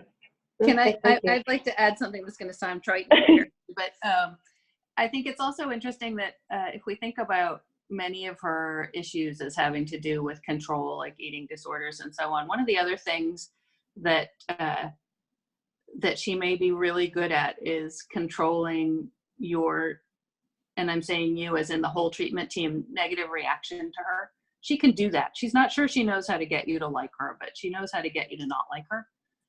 So I think one of the parts about patients like this that's hard is managing our own negative responses and keeping the sort of just watching for the stigmatizing ways that we think about people when they get under our skin too, right? Because she's looking for that, I think, because she wants to understand that everyone in the universe thinks that she's not worth the trouble, so that she doesn't necessarily need to engage in that. Hunger is natural and not something that she can solve. So I think you know, it's a really difficult space to be in when somebody does bring up negative emotions in us, because I know that certainly happens for me. How to notice if I'm thinking about her as manipulative or thinking about her as greedy or any of the other things that I could kind of imagine in this situation, to just look at those as symptoms and then try and keep asking that trauma-informed care question of what happened. And I think there's so much that happened here that we don't know about because she hasn't told us, and she may not be ready to tell us, and we might not be the right people to tell. Maybe it's somebody else. I wonder what contingency management would look like for her. I wonder, you know, when you mentioned the chocolate, it made me think of one of my favorite chocolate-loving patients that people around the table know. Like, what would it look like to meet her with more chocolate next time, you know? Maybe a little silly, but, you know, what does it look like to do that until she's ready to say something else? Yeah, it's a fascinating idea. Yeah, I guess one of my big I thought about that. I actually remember, I think the day I shadowed you, Abby, I met that gentleman, and if we're talking about the same person, I really thought it was amazing to see that interaction, and he really de-escalated, right, with literally like a piece of chocolate, and and I thought about that, and then like part of me, I think, probably sort of stigmatizes that thing. So I'm feeding her need to control things, and maybe I shouldn't do that, and so it's so interesting to hear your perspective, and it's very insightful, your thoughts about what really might, both, you know, everyone really, what might be going on there. I think it's an option. I mean, I think it's something we could think about, you know, but to make sure we do so in a way that works well with her, right? Like the prize, the reward can't be higher doses of meds. So it has to be, you know, it's like it has to be something that's safe for her. And I don't know. I even thought, like, what if she, quote, earns like Ubers, or I don't know, right? Like if you get through a certain amount of counseling and show up, then you quote earn your way back to the van or the Uber. I don't know, something that she really, although I don't know if that really brings her joy or if that's just something that she wants to control. I can't tell, but yeah, it's a really interesting question. Jazz, can you talk about the WeConnect thing? Oh yeah, sure. So right now there is an app called WeConnect, and a couple of our patients are piloting it, those who have Gateway. So only for patients who have Gateway, but the WeConnect app does work for anyone, as long as it's, I guess, you put it together for them. But it gives you opportunity to store goals for yourself, and then also you can put in meetings, things like that, anything to do with your recovery. And then as long if you, let's say you check into a meeting or you check in and complete one of your goals, after a certain amount, you'll earn a reward in the form of like an Amazon gift card, which will email to your, like, the code. So, and then the rewards are much sooner together in the beginning, and then as you keep earning them, they get more spaced apart. So it makes you kind of like trains you to not always need it. So in the beginning, maybe doing 2 things will earn you a reward, and then 5 things will earn you a reward, and then at some point you only get a reward after maybe like a whole month of doing something. But over the whole year, I forget exactly how much gift cards you can earn yourself, but it does happen over a period of time. And a lot of patients like it. We have a couple of patients who have said that they do enjoy being able to, because once you put something together too and you earn something, it actually has like balloons and everything that come up. So you get like kind of like a visual reward too. WeConnect recovery. WeConnect by itself is something entirely different. Oh, yeah. Yeah, they're different. So I'm sure. So WeConnect recovery app. That's cool. Let me see, I have it up here. But so it's an app that it's not free, but Gateway pays for it. Yeah, right now Gateway is paying for it. They're piloting it, and for the patients who have Gateway now. I'm sure at some point, if we see that it works for other patients, we'll want to extend it out to other patients. And all you need is a smartphone, and then specifically for Gateway, Gateway helps. Is it like some SafeLink? So if a patient doesn't have a phone or something like that, they do offer services on how to get like a SafeLink phone, which is compatible with the app. So even if a patient doesn't have a phone, there's options to get them a phone so they can get the WeConnect app. And then we can also check and see on their goals too, because we have our own little platform that we can check in and see, and then it gives us a rating as to how someone's doing, if they're at risk or not. Like it'll say this person hasn't checked into the last 3 activities, or they haven't logged any activities, so they're at risk for not doing so well in their treatment, compared to this person who has logged in like 5 different goals in the last week, so they're like in the green area. So so it's a way for us to tell too if someone needs like a check-in or something like that to see how they're doing. I have a quick question. Is there any way to like validate the activity? Does it work simply like on the honor system, or? Yeah, so we can tell. So it's the individual's choice if they want to put a location on it. So if I say I have a meeting at Mars, and then in order for me to check in on it, the phone will be able to tell if I'm at Mars or not, and it'll tell whoever is monitoring it if they were actually there or not. If they were, let's say, 4 miles away and they said I was at Mars, then like, yeah, like how are you there exactly? But that's if they put the location in.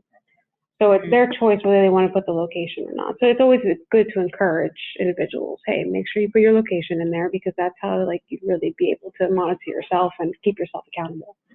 I thought about it in terms of this particular patient, because you mentioned that she could be manipulated. Mm-hmm. So just thought a way of kind of just validating the activity. So, okay, that's good to know. Yeah, we'll see how this goes. It just seems like, they're attempting like that, the immediate, reward type of thing, but there has to be a level of like a buddy, that they kind of do this with. There has to be an accountability partner, because there's so many ways they can just log into all different phones and send people, all that, and it will happen. That's the reality. It's gonna happen, and they're gonna get, $100 worth of gift cards, in the first 6 months or whatever it is, because they can, and then they'll burn it out, and then they'll try a new app. So I think it's the human part of it that's still going to be necessary with this app. It's going to be it's almost like gambling. It's like a game. Yay, I get balloons, and yay, I get a $5 gift card, and yay, I get this. And then I was like, wait, I got to do 5 things to get the same thing?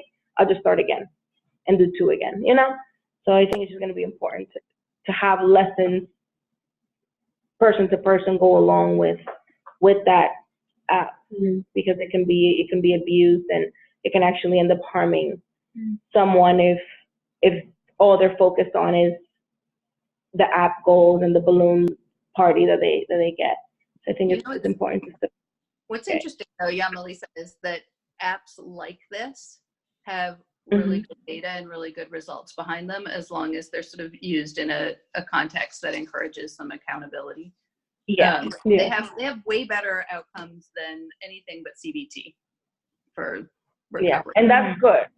And I'm glad, that it's good, and it's that piece. It can definitely be successful as long as there is someone that helps you remain accountable. Yes, I think that's good. So if the data shows that, then it's good, because then it's going to be part of it going to be necessary for someone to check in with you and for the person to know, oh, my buddy or my friend or my peer or my mentor or whomever, whatever the, it is. I haven't seen the apps. I don't know how it works, but it sounds like as long as that piece is there. You can't make multiple accounts. So in order to make an account, you need a code. So so in that case, so you can't really start all over unless they give you a new code, but there wouldn't be a reason to give you a new code. The gateway gives you the code. Yeah, so We Connect will give us like a list of codes, and we can assign them to patients. So if someone wants to start all over, they're not going to be able to start all over unless they receive a new code. So this is that you're linked to their engagement. That's perfect. Yeah. All right, good. Yeah. Awesome. And we have and like mentioned before, there's a dashboard that we can look at. So I can like care manager can look at it or myself and say like, hey, like you said that you had like this Mars meeting, you had an AA meeting, but you didn't go to any of them this past week, but you were before that. What happened last week? Things like that. Okay. So yeah. But even better, look, you went to 3 meetings. Woo woo. Yeah. Right. And that's right. How can we help you make it to more? Yeah. Yeah. We're running over. I did want to just mention that some of the other apps, one of the most interesting things that I heard at ASAM when they were talking about similar sorts of things was crowdsource funding for it. So even if Gateway wasn't paying, that oftentimes in many communities, and I think even to some extent ours, families would donate money to help someone in their recovery. Anyway, enough of that. It's kind of a cool idea. You guys, I'm going to sign off. Bye, everyone. Thank you so much. Thank you. And our next meeting is the second Tuesday of next. I think we have back. Oh yeah, that's right. Wow, I have it right here. So on June 11th, we have part 2 of office management of opioid use disorders. So to be continued on June 11th. And if you have any cases, let me know.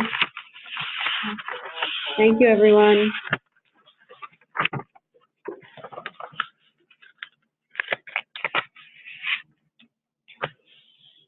Great.